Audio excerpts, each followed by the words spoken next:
Hello again, everybody who actually listened and hate watchers. I was getting all ready. I had all my notes prepped and everything to talk about AMC, and until this thing dropped. That's right, you see it correctly. That is GME earnings on Tuesday. Now, before you head cases fire off, please at least go look at some of the other videos that I made previously on the topic to know where I stand on GME. I can't speak for everybody in the YouTube space, but I actually did work in institutions, so it's natural that I actually know some people still in the institutions and that I'm still kind of connected to. And one of them I still talk to, and I spoke of, and I told her I was all excited, and I know, ew, girl in finance, but I told her I was all excited about, oh, I finally get to talk about AMC instead of GME. Like, I was just so looking forward to this and everything. And then she says that, Redemption, I see you suffering all the time. You hate talking about GME, but I understand that you have to because unfortunately the YouTube algorithm forces you to do so. But there's a solution in all this where you can all win, where they can essentially win on GME and you don't really have to talk about GME, and you can still thrive. And I was like, okay, well, how do I do that? And she's like, first they need to really take responsibility for their actions, and they need to do so in a way where it secures their future. And well, I asked, like, well, how do I get them to do that? And she says that the easiest way for you guys to do this is to leave a like on the video, leave a comment, and consider subscribing because I don't have to talk about these constantly dying old memes because then the YouTube algorithm actually forced me out, like Graham Stephan, to a bigger audience, and I don't have to care about like chasing these stupid dying memes. She is a smart woman. I will give her that. But until that happens, unfortunately, I need to talk about GME. And unfortunately, there is earnings on Tuesday, so I will start with that first. All right, this is the technical research opinion portion of the video, but if you guys want to, you guys can use whatever you want to determine the earnings and stuff like that. I'm just going to use the NASDAQ, and the NASDAQ, even themselves, pulls from ZAC Investment Research, which has a consensus of analysts together for what they think the EPS is going to be. In their case, they think the EPS is going to be $1.46, as shown. Now, this is also in line with what the earnings whisperer has also said, and they think that it's going to be $1.46. You guys can read through this, but I'll highlight some of the points here. They think that there's going to be a 38% expectation over an earnings beat. They think that with the year-over-year earnings growth and revenue increasing by 0.72%, the short interest decreasing by 78%, the stock drifts higher by, unfortunately, this should have been 1337 if you guys are old members like me. There's going to be an earnings, blah, blah, blah, all this sort of stuff. I don't care too much about this. The point I kind of want to also make in regards to earnings stuff is that the earnings expectation, and if you guys have ever played earnings before, and if you haven't, like, you guys should really sit in the sidelines and see how this kind of operates from time to time. But I can't stop you guys from going in on your own. I'm not your father. I'm not your broker. I'm not your regulator or anything like that. But you guys should watch from the sidelines how earnings affects their stocks, because the things with it is that a lot of the times, and you'll see this quite often when you do play a couple earnings, is that if you guys see a earnings beat, the stock might actually drop because investors in their minds might think that, okay, well, they had a fantastic year, but I don't think they can sustain this. I don't think they can keep growing. So therefore, I'm going to take my profits now while it's at a high. And the inverse can happen.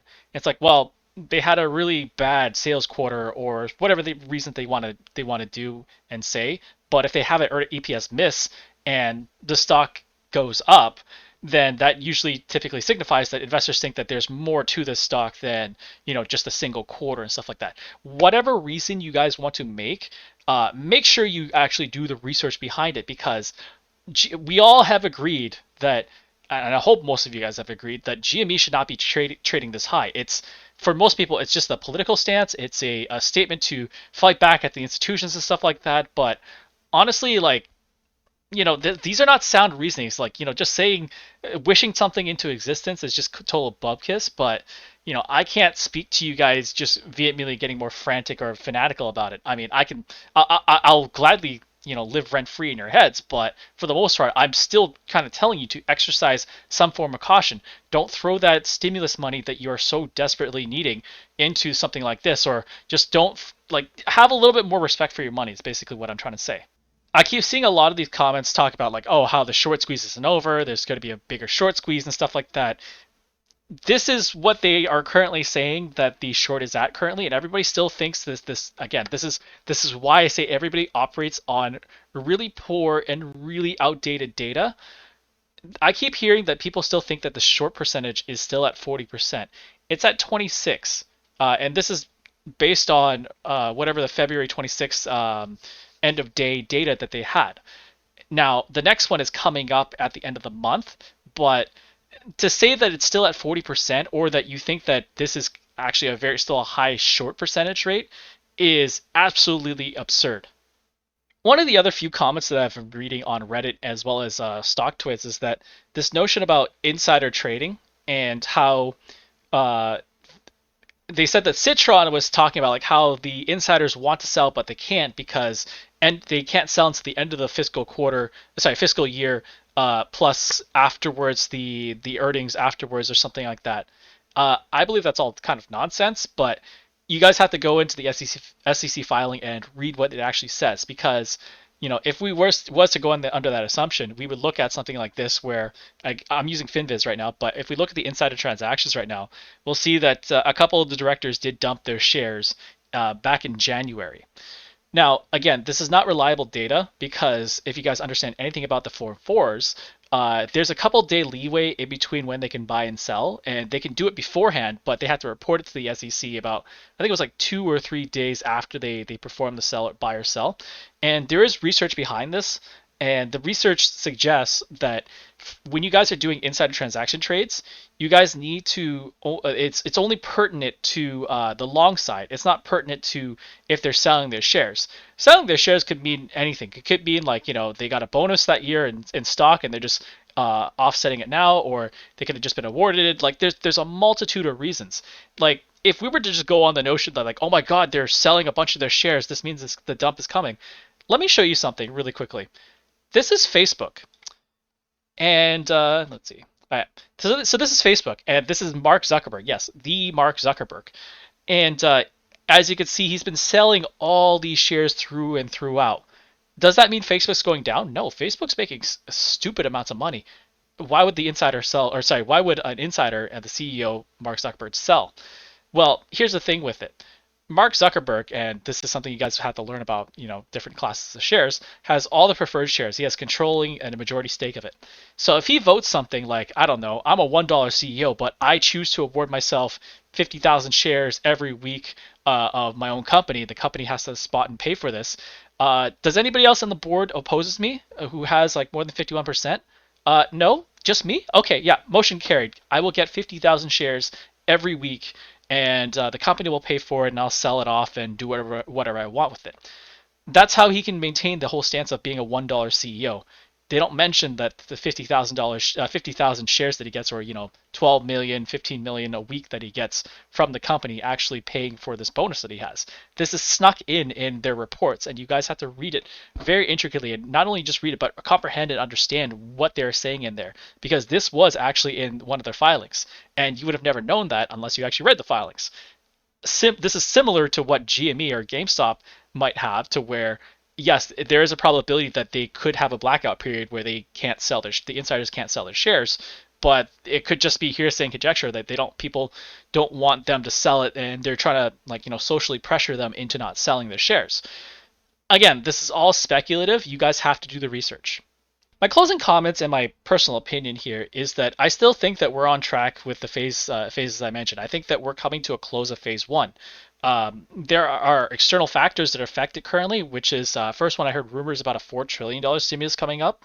And you see this as a good thing, but it's not a good thing because, again, everybody's looking at what's in front of them. They're not looking at the whole picture here. They're not looking at the master plan. And right now, the master plan I'm looking at is that, yes, even if there is another $4 trillion stimulus, right? We always talked about hyperinflation this, hyperinflation that, but redemption, my milk still only costs $1 a gallon. Yeah, look at your CPI rates. Look at the inflation on food and stuff like that. It doesn't hit you all at once. It hits you over time. So don't just look at one CPI report. Look at a whole gamut of them. You'll see that they're actually rising, and they will rise even more, especially with the reports about food shortages and stuff like that now coming up. Now, even with that inflation coming through, things are going to get more expensive, a little bit slower, but it will hit you. It's a very slow oncoming train. Eventually, it will hit you though if you don't get out of the way. Not only that, the more prevalent threat right now that I see is the rent moratoriums. There was a slight extension after extension, but this all has to be paid back at some point. It's not a rent forgiveness or something like that. These people have to pay their mortgages.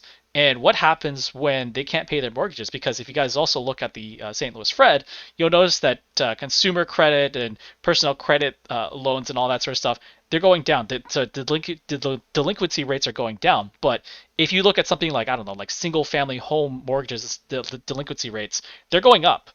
And that's not a good sign because it shows that, yeah, they can pay for these new TVs and stuff like that, but they can't pay for their bloody rent. And this is also saying without a doubt that interest rates will eventually go back up. They kind of have to, but not in the intermediate or not in the immediate term right now.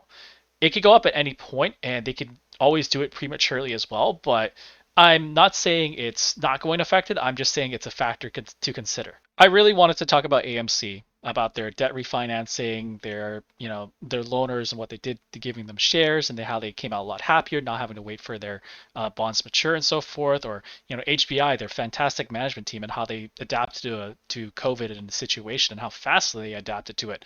But I can't. I'm a slave to the YouTube algorithm right now, and again, you guys can help me get out of this loop and actually go into some good stuff that I want to talk about, or stuff that you want to talk about. Let me know. Like, leave a like, comment, subscribe, and just remember, just because you're a day trader doesn't mean you have to trade every single day.